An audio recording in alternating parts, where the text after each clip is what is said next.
So we're here with Dr. Michael Murphy, the new principal at Vhs High School, and he's been here a couple months already and doing a fabulous job, I will say. So welcome and thank you for meeting with me today. So I just start right off with some of the questions.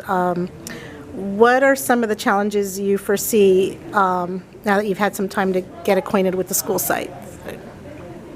I think I always like to go on threes. I think the first challenge is coming out of the pandemic. We're still, as you know, we're going through COVID right now, so that's the first piece. Readjusting as, what they say, everything's fluid, so constantly readjusting for that. The second thing I would say is, I know in my position there's been a high turnover rate, and I think ensuring there's consistency for the students and the staff in terms of expectations, and that'd be number two. And I would say the third piece, which you got the question in there somewhere, but not only having those high expectations, but focusing on behavioral expectations, in particular cell phone usage that's excessive. In class, during class, walking around, there's sort of it's because I call it the COVID binky, is the cell phone, and then the tardies, just that kind of thing. They're good kids. They just need a little bit of direction, and the teachers need support on their end. So if we're going to have high expectations for the kids, we're going to follow up with them and reward them as well. So my goal is to have those presentations next week by grade level. Oh, awesome. Yeah. So that ties into the behavioral and PBIS. Yeah. We got some cool stuff planned. I will say that. We got some cool stuff planned. It's all in my head, and I will say the leadership team, which is the counseling department, the TOSA, there's a teacher and special assignment lady, and athletic director, there's a math teacher in there, and teacher leaders from each department. We've gotten together, we've come up with a lot of plans, we threw out a bunch of stuff on there and actually articulated how students can earn rewards, how they can earn incentives. The challenge is making sure that we can get through each piece for each month. We want to make sure that each week has a different piece that we're going to reward the kids. So like, in a nutshell, let's say first week is, we're going to have a spirit week. We need more spirit. And the second week we're going to have the kids who have 3.0 and above, for that semester, they're getting reward for the quarter, or getting some kind of treat. Thank you for doing what you're supposed to be doing. Third week might be something like, I'm telling you more than you want to hear. You ask an Irishman what time it is. No, I want to hear. I want to hear it. This is good stuff. Yeah, the third week would be like, say something like, God, I don't know. I can't remember. It's something else, and the fourth week is something else, and then I always have Festivus Fridays where I can tell everybody how I could have fun, and right. Yeah, it's my little, after the week I can sort of tell everybody, I can have my George Costanza moment. So, yeah. No, that's good. That's good. And then also, there's rewards for the kids that are still not at that level, but are trying. Like they're almost to that level, so that in a nutshell, if you're a kid and when I have it all together, I'll give it to you. If you're doing what you're supposed to be doing, we're taking care of you. So we want to make sure that the kids who are doing what they're supposed to be doing, they're getting rewarded. The ones that aren't quite there, rather than holding off for a whole semester or a whole year, we're going to re-examine where they're at academically each quarter. So if you're somebody who, let's say you're a junior, and you have, I'm going to make it up. Let's say you got a 4.0. I don't remember the stages. They have something where they do the purple, the gold, and the white. Yeah, they cut it off. I can't remember where the cutoff is. See, I'm used to like gold, silver, bronze. There's 3.75, and then there's 3.85, or so. So the idea is that the higher. Hey, how are you doing? Good morning. So the higher the grade point average, let's say you're a junior, I'm going to let you off campus 3 days a week. If you're not at that top level, you're at the second level, you get 2 days, and if you're at the minimum, it's 1 day. And if you have perfect attendance, I throw an extra day at you. But the thing is each quarter I'm trying to stay on top of you to make sure that, you got an incentive to raise it, because the next quarter you might raise your GPA and you have more privileges. Right. And if you screw around, you're going to lose some of those privileges. And at the same time, my goal is for the students who want to go to college, and for working with students who probably would be first-generation college students, which we have quite a few here. This might be just a little bit of carrot that gives them, that's going to make my job easier, Mrs. Salcedo's job easier, in working with them on incentivizing giving them tangible rewards to get off campus, all those pieces. But we get the grade point average up, and they have more options for college. Because as you know, with college, what they're looking at is what's your grade point average, what's your class rank. They're not looking at SATs right now, but Right. I want to make them as competitive as possible because they're competing with everybody sitting next to them and throughout the state. Right, right. So, I guess you've discussed some of the goals already, but what is your main objective, do you believe, for this year as principal? Well, I came in November, so I sort of feel like I missed out on the beginning of school year, Right. Yeah. And then trying to recognize, my thing that drives me nuts is,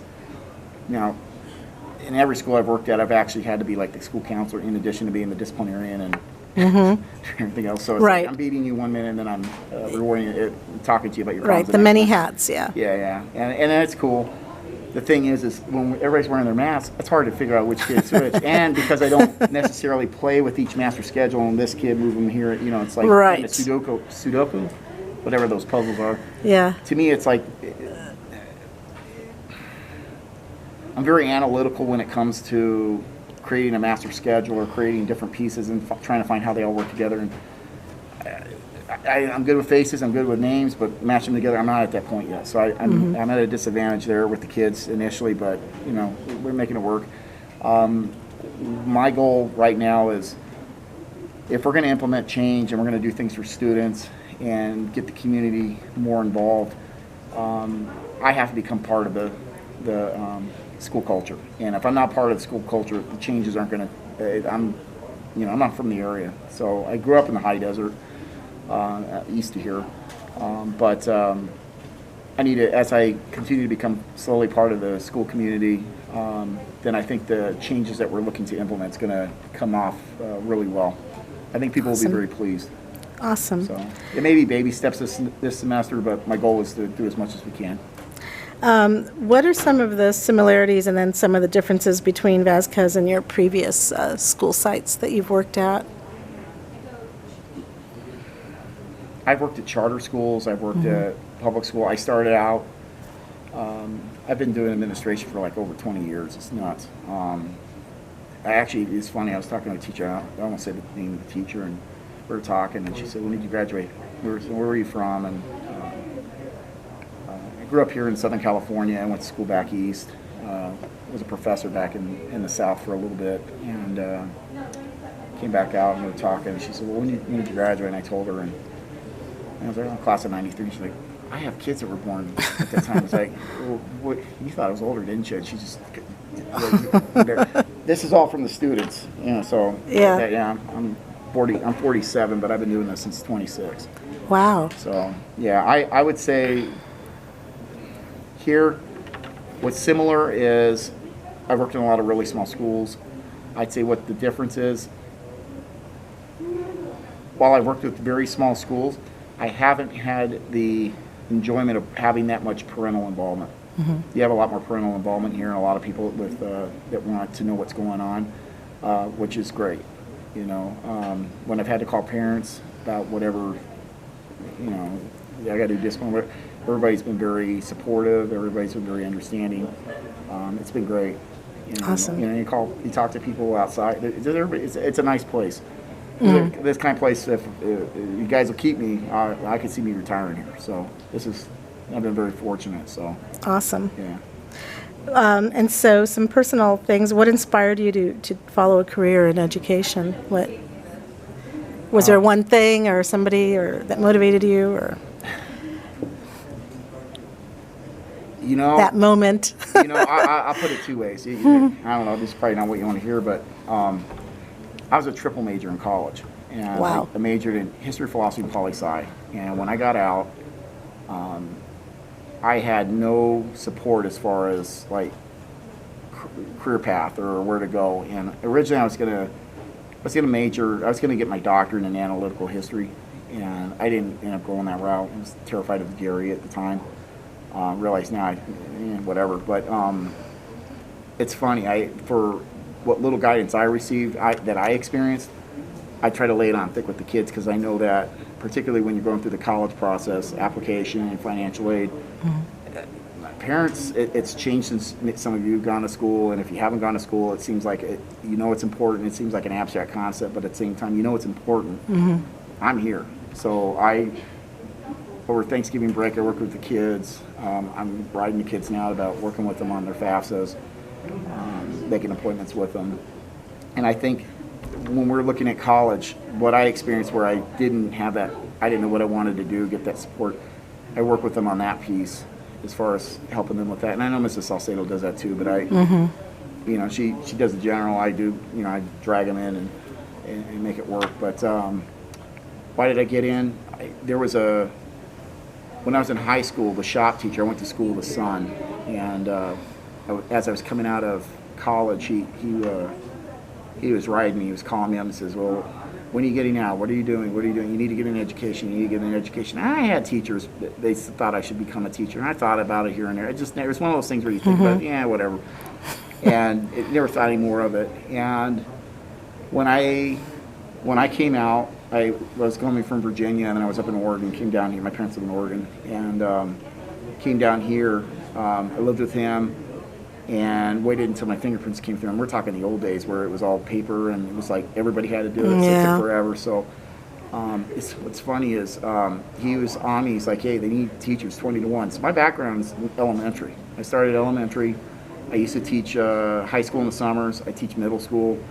I had the credentials for that. And I teach higher ed and stuff now, but not currently. But it's like I was walking down the street and fell in that crack, and it just worked out for me. But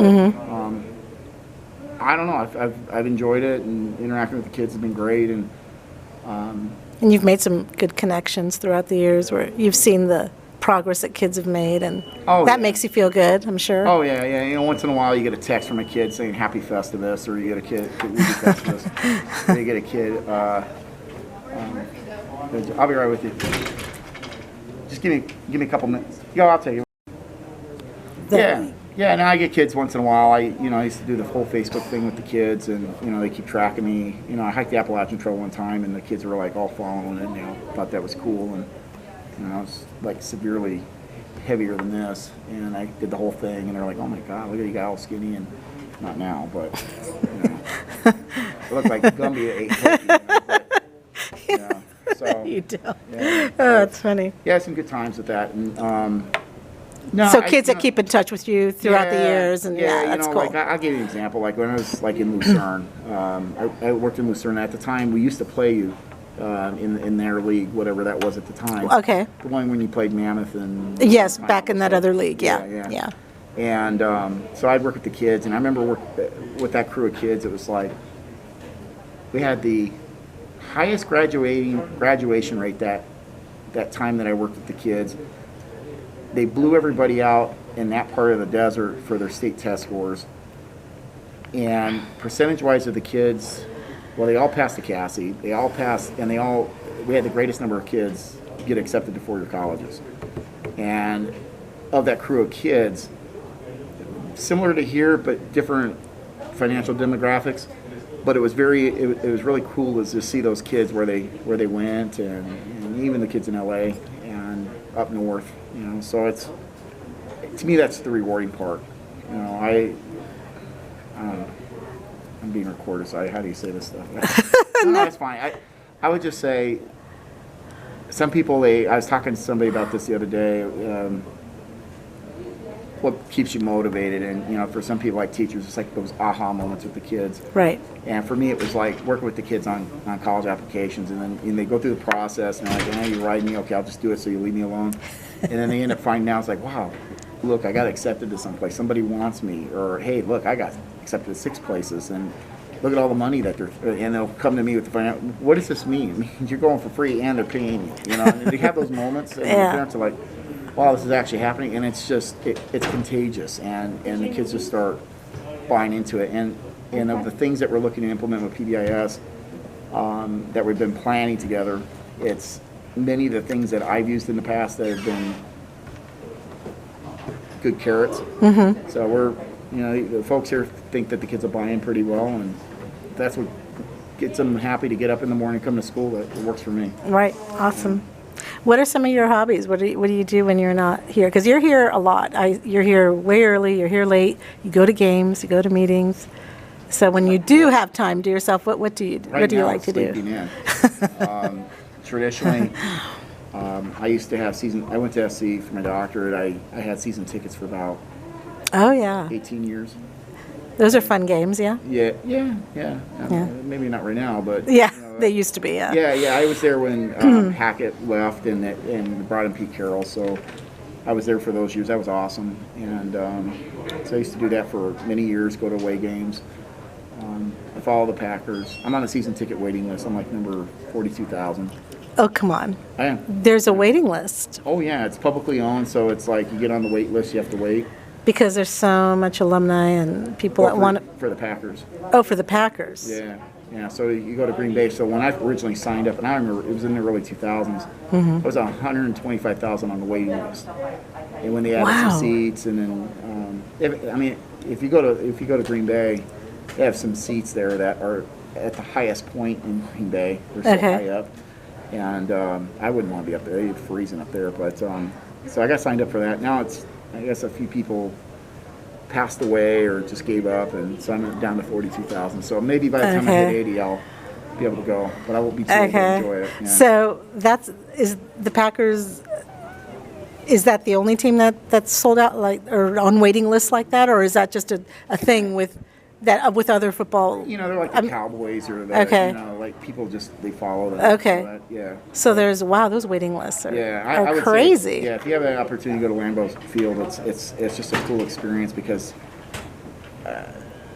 they have I would call it like their Hall of Fame is indoors. Okay. When you walk into the stadium, it's all indoors. Oh, okay, But then when okay. you walk out, you're outdoors. So you walk through this tunnel and you're outdoors. Okay. Greatest place where, Just a lot of history there. oh yeah, Yeah. they have all the trophies, the rings, that's neat. everything, the jerseys. I mean, it's something to see. It's really really cool. So, All right. Yeah. And the few 2 or 3 months of sun that they get in that area, Yeah. probably out of the year, right? Yeah, pretty much. Yeah, Yeah. I like to fish. I like to. I'd like to catch up on a lot of TV. I haven't done that in a while, but I mean, what else do I do? I'm not married. I don't have any kids, so I dodged that bullet. But, I refer to the kids as my little tax deductions, but Yeah. they keep me busy enough. But no, it's cool. This is for what I need right now. This is perfect. Awesome. Well, thank you so much for meeting with us. I really appreciate it. I think the community will enjoy hearing about you and what's planned for Vasquez for the future. So thank you. Thank you for meeting with me.